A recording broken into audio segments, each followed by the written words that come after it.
Navodaya coaching centre 14వ వార్షికోత్సవానికి ముఖ్య అతిథిగా doctor వెలగా వెంకటకృష్ణారావు.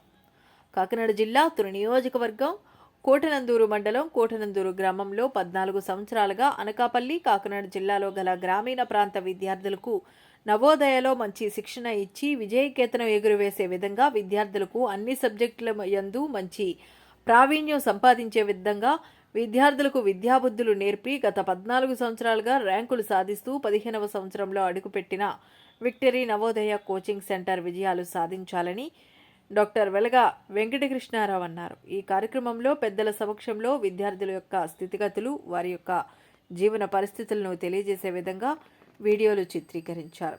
ఈ కార్యక్రమంలో మండల అధ్యక్షులు లగుడు శ్రీనివాస్, బిహెచ్ కోట సర్పంచ్ జగటాల వీరబాబు, నాతవరం మండలం మాజీ ప్రెసిడెంట్ సింగంపల్లి బాబులు, ఉపాధ్యాయ బృందము, పెద్దలు, తల్లిదండ్రులు తదితరులు పాల్గొన్నారు. మా కోటనందూరు గ్రామంలో ప్రారంభించడం మాకు ఎంతో ఆనందదాయకంగా, మనస్ఫూర్తిగా ఆయనకు ప్రత్యేకంగా మా కోటనందూరు గ్రామానికి ఇంత చక్కటి మన కాకినాడ జిల్లాలోనే మంచి స్థానాన్ని సాధించి ప్రతి ఒక్క విద్యార్థి నోటలో, ప్రతి ఒక్క తల్లిదండ్రుల నోటలో, ప్రతి ఒక్కరి నోటిలో కూడా కోటనందూరు గ్రామాన్ని ఇంత స్థానాన్ని తీసుకొచ్చినందుకు మరొకసారి ఈ టీం మొత్తానికి నా యొక్క హృదయపూర్వక ధన్యవాదాలు తెలియజేసుకుంటున్నాను.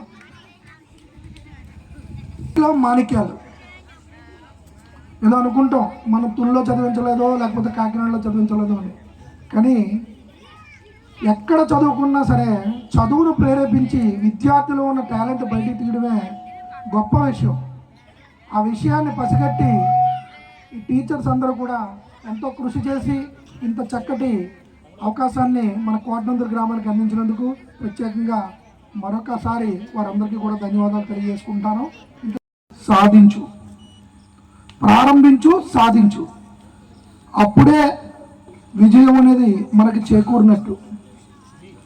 కాబట్టి ప్రతి విద్యార్థి కూడా అనుకుంటారు, విద్యార్థులందరూ కూడా మనం చాలా కష్టపడుతున్నాం, మనం రాత్రి పగలు చదువుతున్నాం అని. మీ అందరికంటే కూడా ఉపాధ్యాయులు మీకంటే 5 రెట్లు ఎక్కువ చదువుతున్నారు.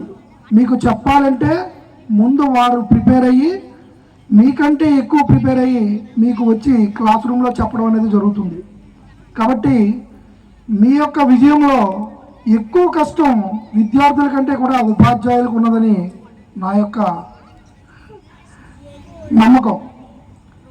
అలాగే ఒకప్పుడు నానుడు ఏంటంటే, పేరెంట్స్ చదువుకోకపోతే పిల్లలు ఏం చదువుతారు, తల్లిదండ్రులు చదువుకోలేదు వారికి చదువు ఏం అప్పుతుంది, ఈ రకమైన నానుడి పల్లెటూరులో ఉండేది. కానీ ఇప్పుడు దాన్నంతా కూడా మార్చి విద్యార్థులు అస్సలు చదువులేని పేరెంట్స్ పిల్లలు కూడా ఎంతో గొప్ప స్థానంలో చదివి చూపించి ఆ యొక్క పాత సామెతలన్నీ కూడా పక్కకు తోసే విధంగా విద్యార్థులు చాలా కృషి చేస్తున్నారు. వారందరికీ కూడా మనస్ఫూర్తిగా నా యొక్క అభినందనలు తెలియజేసుకుంటున్నాను. అలాగే ఆశీస్సులు కూడా అందజేస్తున్నాను. మరొక